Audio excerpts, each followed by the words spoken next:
eu sou Lidiane Brito, sou transplantada duplo pâncreas e rim e hoje eu vim falar sobre a doença renal crônica e vim fazer uma entrevista com uma pessoa que já passou por essa situação.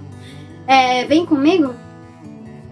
Hoje trataremos de um assunto muito sério e que infelizmente vem aumentando a cada dia, que é a doença renal crônica. A doença renal crônica é a diminuição lenta e progressiva da capacidade dos rins de filtrar os resíduos metabólicos do sangue. E as principais doenças que levam a esse problema renal crônico é a diabetes, a obesidade e a hipertensão arterial. A diabetes, a hipertensão arterial, entre outros problemas de saúde, quando mal controlados, podem levar à doença renal crônica e, em alguns casos, também precisar de transplante. Para você ter uma ideia, a fila de transplante renal hoje passou dos 32 mil. E eu irei entrevistar alguém que passou por toda essa situação. Seja muito bem-vinda e conte para nós um pouco da sua vida, o que aconteceu que você teve o problema, a doença renal crônica. Obrigada, gostaria primeiramente de agradecer pelo convite e respondendo à pergunta, resumidamente foi a diabetes, Eu desenvolvi a diabetes tipo 1 e ao longo do tempo, ao longo dos anos, foi o que acarretou, a disfunção renal e gradativamente também, fora a diabetes, a hipertensão arterial. Então, resumidamente, foi isso. Que o principal sintomas que eu comecei a perceber em mim foi um inchaço. Os meus tornozelos começaram a inchar e com isso também acabou eu tendo um descontrole na minha pressão arterial. Comecei a fazer tratamento com uma nefro e então foi isso. O inchaço e a pressão arterial que acabou descontrolando. E quais são as formas de tratamento e como uma pessoa pode prevenir a doença renal crônica? Olha, o tratamento, primeiramente, para tentar segurar, entre aspas, a função renal, foi tentar o máximo possível. Mas, devido à diabetes e gradativamente a hipertensão arterial, mesmo tomando medicações para controlar essa pressão arterial que sempre estava descontrolada, inchaços, então eu fui perdendo a função renal, E acabei entrando na hemodiálise, não tinha mais o que fazer. Então eu fiz hemodiálise por 2 anos e 9 meses. E olha, o que para prevenir, a principal prevenção mesmo é cuidar da saúde. Evitar alimentos embutidos, enlatados, ricos em sódio, refrigerante, alimentos salgados, É um conjunto de fatores, Então varia de paciente para paciente, dependendo do tipo de problema que a pessoa tem, No meu caso foi a diabetes e gradativamente a pressão arterial. Então varia, mas uma dica para qualquer pessoa é não abusar desses alimentos que todos nós sabemos que fazem mal para a nossa saúde. Nossa, você fez hemodiálise por quase 3 anos. E como você se sentiu estando na fila de espera, por um transplante de órgão? Conta aqui pra gente. Sim, eu fiz hemodiálise por quase 3 anos. Por 2 anos e 9 meses. Então, A partir do momento que entramos na fila de espera, né, por um transplante de órgãos, há uma esperança no coração. Porém, não sabemos se do dia de amanhã. O que eu coloquei em meu coração é o seguinte: eu pensava assim comigo, eu sempre tinha que estar bem, tentava o máximo possível de não ficar doente, de não ter nenhum tipo de infecção. Eu sei que não é fácil, porque eu pensava assim comigo, eu preciso cuidar da minha saúde para quando me chamarem para o transplante que dê tudo certo. Confesso que algumas vezes eu perdi as esperanças, eu ficava desmotivada. Quantas e quantas vezes eu falava assim, eu não aguento mais. É muito difícil você ver uma pessoa tomando água e quem faz hemodiálise, a gente não pode tomar líquido.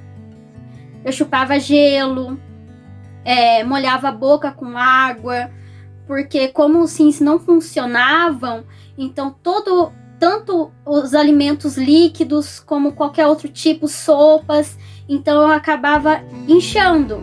E eu saberia que quando eu fosse para a hemodiálise eu iria sofrer muito na máquina. A máquina não conseguia filtrar a mais do que 3,5 kg. Então eu passava muito mal na máquina. Então eu sempre procurava estar bem. E algumas vezes sempre essa esperança no meu coração. Então, sabe, esperando que quando aquele dia tão sonhado do meu transplante chegasse, quando chegasse eu recebesse aquela ligação e, sabe, não tem como explicar. Só quem já passou por isso sabe. Porque a gente acaba dando valor às coisas mais simples da vida, que é tomar um copo de água, que é você poder ter uma vida normal. E era uma coisa restrita, indo 3 vezes por semana numa clínica, acordando 4 horas da manhã, viajando quase 100 quilômetros daqui para poder ficar 4 horas na máquina, sabendo que aquela máquina que estava te mantendo viva não foi fácil. Mas sim, eu sempre tinha esperança no meu coração, que um dia eu iria vencer. Mesmo que eu morresse na sala de cirurgia tentando viver, eu jamais desistiria da vida. E por quanto tempo você ficou na fila de transplante? Então, como eu te falei, eu fiquei quase 4 anos na fila de espera, né? No meu caso era transplante duplo, pâncreas e rim. Nossa, eu imagino como deve ter sido difícil, né? Ficar tanto tempo na fila de espera por um órgão, tentando manter-se bem. E conta aqui, como foi o dia do tão sonhado telefonema que te chamaram para o transplante? Então, o dia do tão sonhado, né, transplante. Eu vou contar resumidamente. Em agosto de 2014, eles me ligaram, né? Foram 2 ligações naquela semana. E a primeira vez que eles me ligaram, infelizmente, o órgão não serviu para ninguém. Aí, no dia 9 de agosto, num sábado de 2014, a moça me ligou 3 horas da manhã.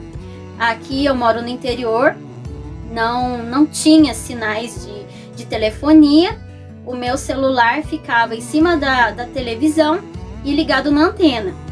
E então, quando eu atendi o telefone de madrugada, a moça me fez várias perguntas e falou assim: olha, Lidiane, você aguarda que nós iremos fazer o segundo contato contigo até as 9 horas da manhã. Tudo bem? Tudo bem. E deu 9 horas da manhã, nada. Enfim, o meu pai foi trabalhar. Quando foi 9h30, a moça me ligou e falou assim: Lidiane, vem pra São Paulo agora. eu sou aqui de Minas. Aí foi aquela correria para eu conseguir carro, ligava na garagem da prefeitura, e o pessoal tentando arrumar algum motorista para me levar. Aqui onde eu moro é um distrito, nós não conseguimos carro para me levar, e foi aquela correria.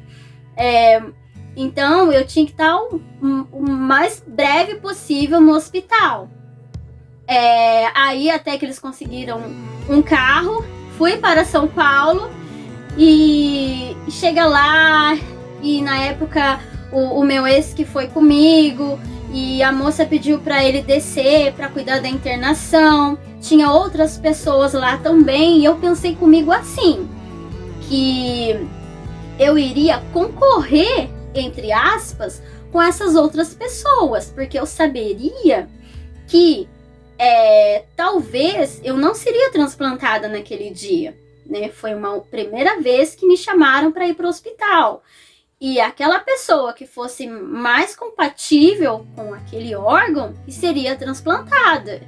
Então eu fui com aquela esperança em meu coração, mas eu poderia não transplantar naquele dia. E a médica pediu, né, que fosse fazer raio-x do pulmão, eletrocardiograma, resolve umas coisas, resolve outras, e eu sem entender nada.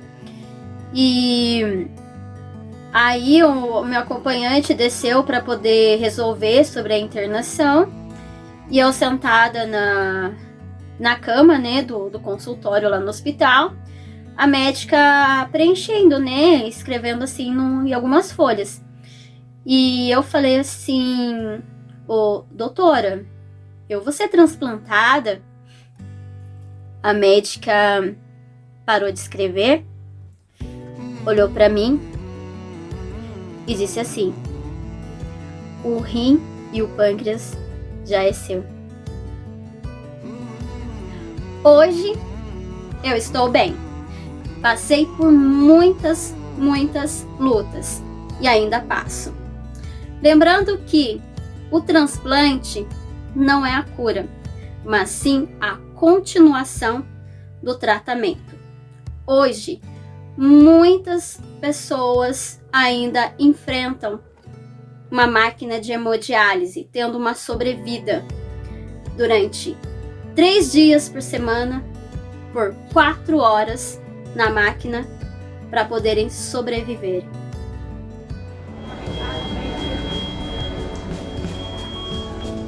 Três vezes por semana, a máquina substitui os rins que não funcionam mais. No Brasil, quase 100 mil pessoas fazem hemodiálise. Aqui tem 2 agulhas no braço dela. Para que é? Uma é a saída do sangue e a outra é a entrada. Ele sai, passa por todo esse processo, chega aqui no capilar, que é o dialisador, filtra e já devolve ela na segunda agulha. E quais são os cuidados, né, para evitarmos a doença renal crônica ou para ter uma vida saudável? Beba bastante água, mantenha uma alimentação saudável, não fume, evite o sobrepeso, pratique atividades físicas regularmente, não tome qualquer tipo de medicamento e verifique sempre a sua pressão arterial. Qualquer sintomas estranhos, procure imediatamente um médico.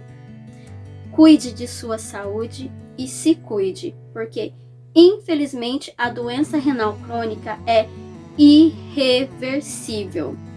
Não queira passar por que eu passei, porque infelizmente muitas pessoas não conseguiram.